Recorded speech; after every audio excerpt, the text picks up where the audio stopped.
all flowering plants show sexual reproduction. All flowering plants show sexual reproduction. All flowering plants show sexual reproduction. All flowering plants show sexual reproduction. Next point. Flowers are the object of Oscar. देखो इस तरह से लिखना Oscar. All flowering plants show sexual reproduction. First point, मतलब जिस भी plant में flower होगा, मतलब तय बात है कि वो कैसे प्रोड्यूस करेगा, सेक्सुअली. ठीक है, प्लांट का फ्लावर सेक्स ऑर्गन होता है. ठीक है. दूसरा बात, flowers are the object of OSCAR. OSCAR, OSCAR ऐसे ही लिखना है. पहला ऑर्नामेंटल. फ्लावर का क्या क्या यूज है, तो ऑर्नामेंटल यूज है, सोशल यूज है, कल्चरल, एस्थेटिक और रिलीजियस. ठीक है, फ्लावर का ये 5 वैल्यू है. फ्लावर ऑर्नामेंटली यूज किया जाता है, सोशली यूज किया जाता है, कल्चरली यूज किया जाता है, एस्थेटिक. एस्थेटिक मतलब आत्मा जो खुश होने वाला, जैसे सुगंध. कई बार कोई फूल इतना अच्छा महकता है कि मन खुश हो जाता है, ये वो उसका एस्थेटिक वैल्यू. ठीक है, और रिलीजियस वैल्यू तो सब लोग जानते हैं.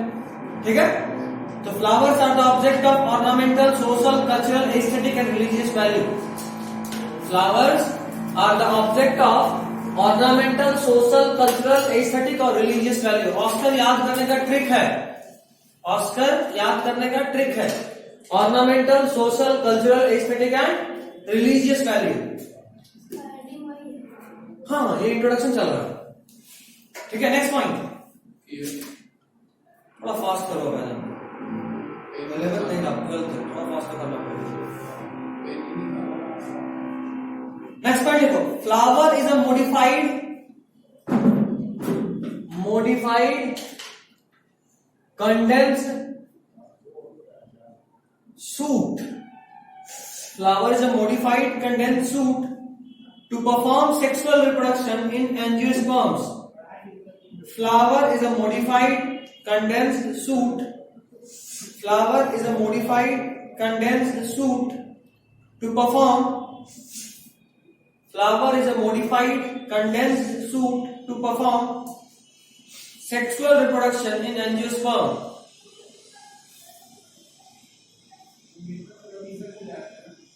Flower is a modified condensed suit to perform sexual reproduction in angiosperm.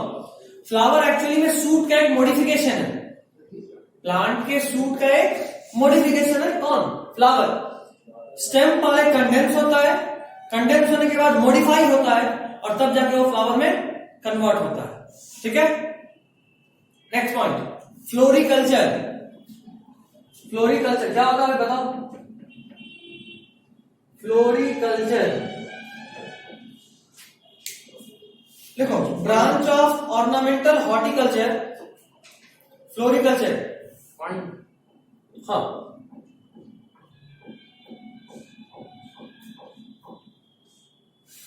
branch of ornamental horticulture. Branch of ornamental horticulture concerned with growing and marketing of flowers. Concerned with growing and marketing of flowers. Growing and marketing of flowers.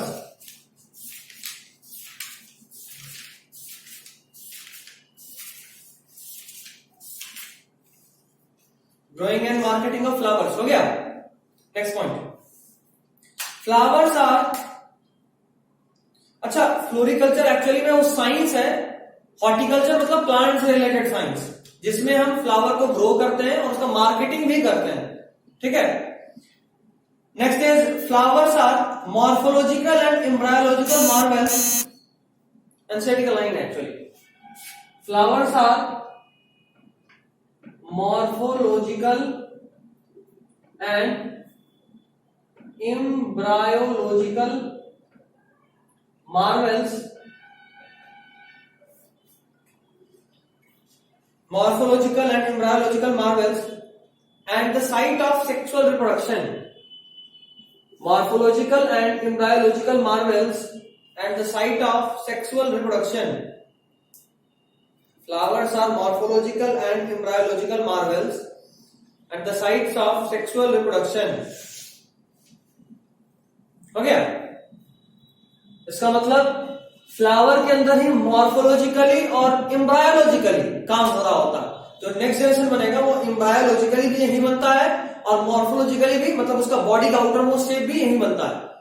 जैसे तुम seed को देखो, seed का जो genetics है, मतलब pollen grain और egg से मिलकर बना होगा जो जेनेटिक्स, एम्ब्रायो या जाइगोट का डीएनए बोलो, वो भी यही बनता है। एम्ब्रायोलॉजिकल चेंज भी यही हो रहा है फ्लावर के अंदर, और उसके बाद वो सीड में कन्वर्ट भी यही हो रहा है ना, फ्लावर में ही होता है। इसीलिए बोले कि मॉर्फोलॉजिकल और एम्ब्रायोलॉजिकल दोनों का मार्वल है। ठीक है, next point. A typical angiospermic flower consists of 4 whorls. A typical angiospermic flower consists of 4 whorls.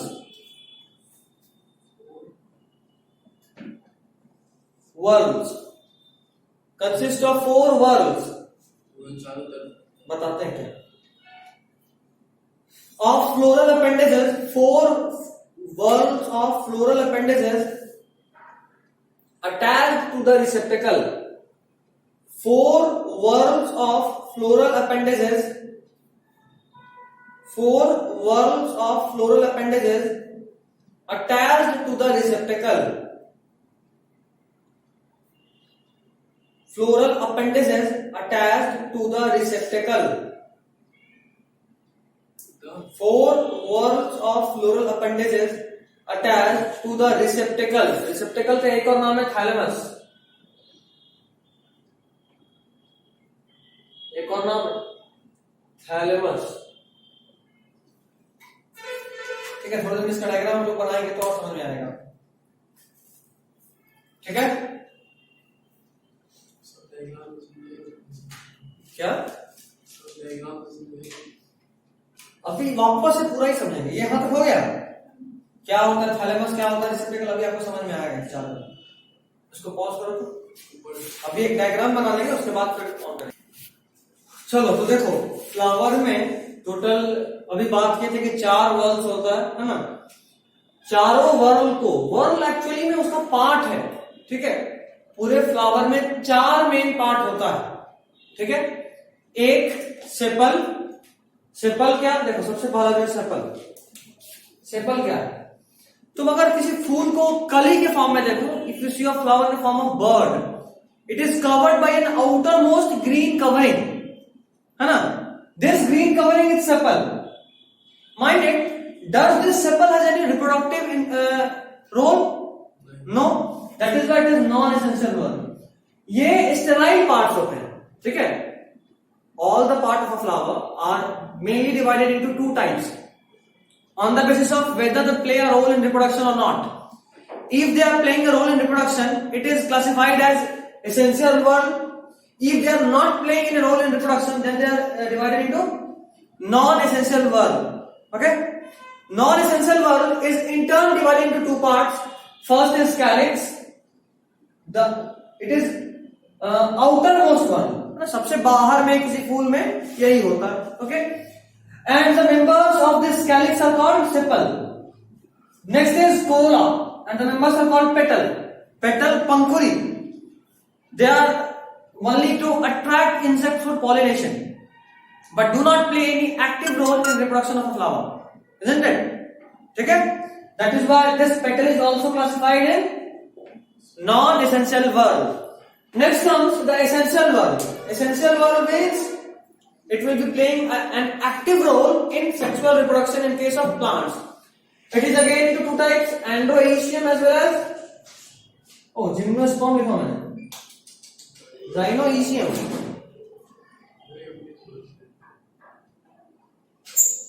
Gynoecium, androecium and gynoecium।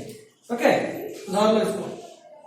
एंड्रोइशियम is the male part of flower, gynoecium is female part of the flower.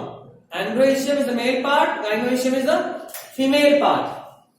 Next, androecium के member को बोलते हैं stamen, गाइनोइशियम के member को बोलते हैं carpel. ठीक है, दिस इज इंपॉर्टेंट। ठीक है, this is important. Members of the androecium are called stamen, members of the gynoecium are called carpel. Mind it, यही पूछेगा नीट।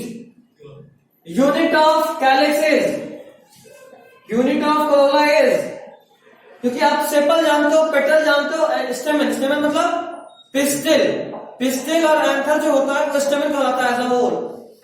कार्पेल किसको बोलते हैं? देखो किसी भी फ्लावर में जो ये वाला पार्ट होता है ना, एज अ होल इसको कार्पेल बोलते हैं। इसको बोलेंगे स्टिग्मा, इसको बोलेंगे स्टाइल, इसको बोलेंगे ovary, but as a whole it is called carpel. ठीक है, ये समझ गए? ठीक, वापस पॉज करो, एक डायग्राम बनाएंगे, इंतजार करो, सब बताएंगे। देखो ये एक फ्लावर का डायग्राम है। ठीक है, सारा पार्ट एक बार देख लेते हैं। नॉर्मल आप सब लोग जानते हो, ये स्टिग्मा, स्टाइल, ओवरी, ठीक है, जानते हो, 10th में पढ़े हो। ओवरऑल उसको कार्पेल बोलते हैं, ये इंपॉर्टेंट है। ठीक है, दूसरा बात, ये एंथर फिलामेंट, उसको ओवरऑल स्टेमेन बोलते हैं, आप ये भी जान लेते हैं। इनको माइक्रोस्पोरोफिल कहते हैं, ये इंपॉर्टेंट है।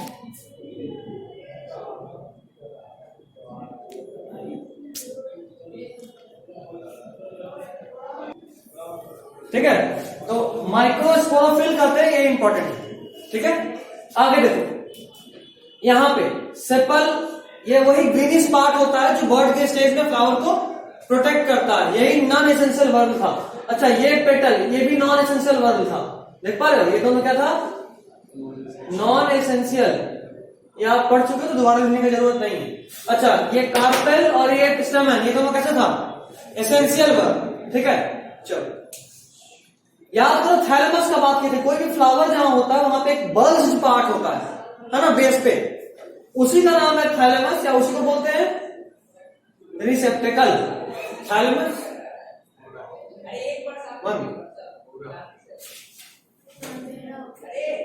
उसको थैलेमस या रिसेप्टेकल बोलते हैं। नेक्स्ट इज पेडिसेल, ये वाला पार्ट जो स्टॉक होता है फ्लावर का, है ना, उसको बोलते हैं पेडिसेल। और हर फ्लावर के बेस पे एक ब्रैक्ट होता है, याद करो, पढ़े थे, जहां कहीं भी बर्ड होगा वहां एक ब्रैक्ट बनेगा। लीफ में लीफलेट था, याद आ रहा है? लीफ के बेस पे, लीफ के बेस पे बोले थे कि सिंपल लीफ में होगा, कंपाउंड लीफ के एज अ होल में होगा, बट लीफलेट में नहीं होगा। याद आ रहा है? लीफलेट ही बोलते थे। जैसे ये ओवरऑल एक लीफ है, अगर इसमें इंसिजन हो गया तो ये लीफलेट होगा। मान लो ये यहां से कट गया सा होगा तो ये लीफलेट कहलाएगा। और एक पार्ट कहने का मतलब कि यहां पे कोई बर्ड नहीं होगा, लेकिन यहां होगा। ठीक है, ऐसा बताएं। इसके बाद कर ही देंगे। खैर, तो ठीक है, तो थैलेमस क्या, तो रिसेप्टेकल, जो बेस का बल्ज्ड पार्ट होता है उसको थैलेमस बोलते हैं। उसके नीचे जो स्टॉक होता है ना, अभी मान लो किसी को गुलाब देना हो तो खाली गुलाब तो देंगे नहीं, नीचे तो डंडा भी हो, इसे पकड़ के दे सके, है ना। तो जो डंडा है that is stock, sorry pedicel, वही स्टॉक होता है। एक्चुअली स्टॉक होता है फ्लावर का, इसको बोलते हैं पेडिसल। सबसे नीचे जिसपे फ्लावर का ग्रोथ होता है उसको बोलते हैं मदर एक्सिस। और एग्जैक्टली वहां पे एक एक्सिस बना हुआ, देखो ये एक्सिस के साथ है, सीधा नहीं है, स्ट्रेट नहीं है, नहीं ऐसे एक्सिस के साथ है, और उसको बोलते हैं ब्रैक्ट। एक लीफलेट होता है। ठीक है, इसको डिटेल में लिखेंगे। हो गया इतना, 2-3 लाइन लिखना चाहो तो लिख सकते हो। रोज बेल होता है नीचे, वो भी उसको भी यही बोलेंगे पेडिसल। नहीं वो जो पत्ता होता है नीचे होता है बिल्कुल, थोड़ा उसको बोलेंगे ब्रैक्ट। हाँ, हर फ्लावर में होगा, सिर्फ रोज में नहीं, हर फ्लावर में। लीफ क्यों नहीं बोलते? लीफ में भी होता है। हाँ, लीफ में भी होता है। हाँ, उसके भी बेस पे फ्लावर ऐसा होता है, छोटा सा लीफलेट। ठीक है, नेक्स्ट एक हेडिंग डालो, पोस्ट फर्टिलाइजेशन स्ट्रक्चरल इवेंट्स। इसी की तरह ना होता है ये, क्या ग्रीनिश। हाँ, ये इसके ऐसा ही वहां भी होता है। ये लीफ मतलब थोड़ा बड़ा हुआ, उसमें तो वेनेशन होगा, जाइलोफ्लोएम जाएगा, इसे बहुत छोटा होता है, माइन्यूट। ये सब, हाँ माइन्यूट, इतना बड़ा मुश्किल से, बहुत छोटा। ठीक है। रोज में जो बड़ा वाला पत्ता दिखता है वो नहीं होता है। नहीं पत्ता नहीं होता है, बड़ा वाला पत्ता का बात कहाँ की, जहां ये जुड़ा होगा मेन एक्सिस से वहां होता, पत्ता तो इधर होता है, इसका नहीं यहाँ होगा पत्ते डाल हेडिंग क्या ये तो कार्पेल मतलब ये तो जो बर्ड स्टेप जो ग्रीनिश होता है ना फूल के नीचे में सबसे नीचे ये हरा वाला है, उसको उखाड़ लेते हैं यहाँ से, ये ऐसा कवरिंग की तरह बचेगा।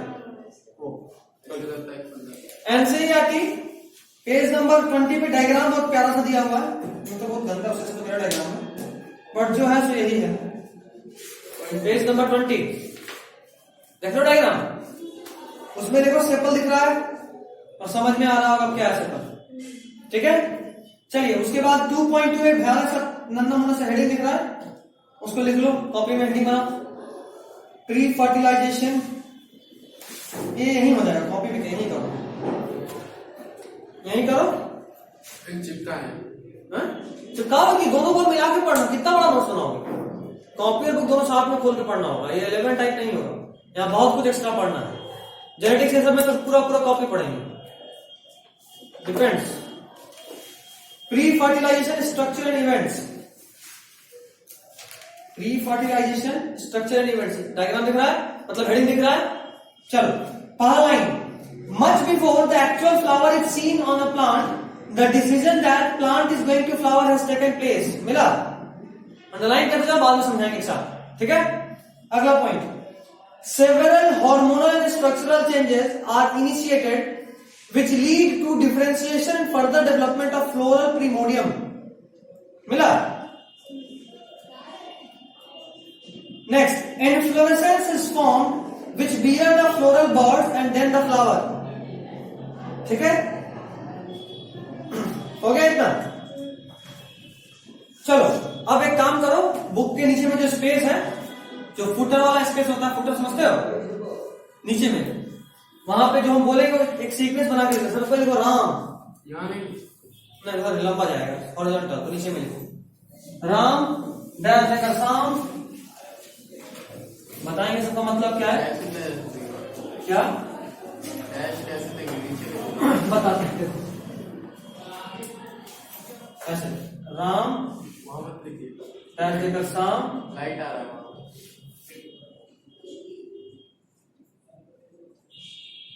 ऐसे करके चलेगा, राम उससे बना शाम, शाम से बनेगा axis of inflorescence, axis of inflorescence, Ram के बाद शाम, शाम अच्छा शाम है कैपिटल, राम कैपिटल शाम कैपिटल, उसके बाद एक्सिस ऑफ इनफ्लोरेसेंस, उसके बाद फ्लोरल प्रिमोडिया, फ्लोरल प्रिमोडिया, फिर फ्लोरल बर्ड, फ्लोरल बर्ड और लास्टली फ्लावर। इन्फ्लोरेसेंस मतलब Ram Shyam, axis of inflorescence, floral primordia, floral bud and then flower, ठीक है, हो गया। अब सुनो, जब किसी प्लांट को फ्लावरिंग करना होता है, जब किसी प्लांट को फ्लावरिंग करना होता है, तो जब तुमको एक्चुअल फ्लावर दिखता है उसके बहुत पहले प्लांट एक्चुअली डिसाइड करता है कि अब हमको फ्लावरिंग करना है, फ्लावरिंग करना मतलब रिप्रोड्यूस करना है, पहले डिसाइड करता है। और इसके लिए एक हार्मोन रिस्पॉन्सिबल होता है जो यहां नहीं लिखा है बट हम बता देते हैं, उस हार्मोन का नाम है फ्लोरिजन। हार्मोन का क्या नाम है, फ्लोरिजन। 11 में पढ़ाया था सर, प्लांट हार्मोन वाले चैप्टर में बताता हूं। ये हार्मोन रिलीज होता है प्लांट के अंदर, कौन सा हार्मोन, फ्लोरिजन। फ्लोरिजन क्या करता है कि रूट एपिकल मेरिस्टम को, और राम का मतलब root apical meristem, shoot apical meristem में कन्वर्ट करता है। फ्लोरिजन क्या करता है, रूट एपिकल मेरिस्टम को सूट एपिकल मेरिस्टम में कन्वर्ट करता है। और याद करो आज की क्लास में पहला लाइन नहीं पढ़े थे, flower is a condensed suit, पढ़े थे, flower is a condensed suit, मतलब सूट ही है जो कंडेंस होकर फ्लावर बनाएगा। मतलब सबसे पहले क्या हुआ, फ्लोरिजन रिलीज हुआ, फ्लोरिजन रूट एपिकल मेरिस्टम को सूट एपिकल मेरिस्टम में कन्वर्ट किया, उसके बाद बनाना एक्सिस ऑफ इन्फ्लोरेसेंस। इन्फ्लोरेसेंस क्या था, लास्ट में पढ़े थे मॉर्फोलॉजी में, फ्लावर का किसी डाली पे arrangement of flower on an axis is known as inflorescence. पढ़े थे रेसिमोज, साइमोज, इन्फ्लोरेसेंस ही तो था। याद आ रहा है? भूल गए? पूरा मॉर्फोलॉजी था। ऐसा पढ़े थे कि एक ऐसा होता है जिसमें फ्लावर यहां पे होता है और बेस में फ्लावर कन्वर्ट, मतलब एपेक्स में फ्लावर बनता है। इसमें फिक्स हो जाता है फ्लावर का साइज। एक ऐसा होता है जिसमें बेस पे कभी फ्लावर नहीं बनता। याद आ रहा है? याद आया? उसका लिमिटेड होता है। हाँ, इसका साइज लिमिटेड। एक बार जब बेस पे फ्लावर बन गया तो अब इसका हाइट नहीं बढ़ेगा, क्योंकि मेरे सिस्टमेटिक टिश्यू ही कन्वर्ट हो चुका है। ठीक है, तो खैर ये इन्फ्लोरेसेंस था। Arrangement of flower on a branch is known as inflorescence. तो पहले वो डाली बनता है, पहले वो एक्सिस बनता है, इसमें फ्लावर निकलेगा। या आपको ना यहाँ पे मदर एक्सिस बनाए थे, फ्लावर बनाए तो पहले वो एक्सिस बना जिसपे इन्फ्लोरेसेंस होगा, तो बोले एक्सिस ऑफ इन्फ्लोरेसेंस। राम से बना शाम से बना एक्सिस ऑफ इन्फ्लोरेसेंस। उसके बाद बना फ्लोरल प्रिमोडिया, फ्लावर का इनिशियल। अगर तुम किसी कली को देखोगे, अगर प्लांट घर में हो किसी फूल का, तो नोटिस करोगे 2-3 दिन पहले लगता है कि यहाँ पे फूल आएगा, कली भी नहीं होता, बस एक ऐसा गोल सा स्ट्रक्चर बन जाता, लगता है कि फूल आएगा, उसको बोले फ्लोरल प्रिमोडिया। फिर वो कुछ दिन के बाद कली में कन्वर्ट होता है, फ्लोरल बर्ड, और फाइनली किसमें कन्वर्ट होता है? फ्लावर। अभी ठीक है, ये पूरा फ्लावर बनने का सीक्वेंस है। ठीक है, चलिए अगला हेडिंग आइए, root apical meristem. Root apical meristem, SAM क्या है? Shoot apical meristem. यहाँ पे ये क्या है? क्या? फ्लोरेसेंस, हाँ, हार्मोन हार्मोन। ठीक है, अगला हेडिंग होगा stamen, microsporangium and pollen grain. But इसको हम लोग अगले क्लास में देखेंगे। ठीक है, मंडे को आपका क्लास ऑफ रहेगा, तो एक लाइव क्लास आपको मिलेगा।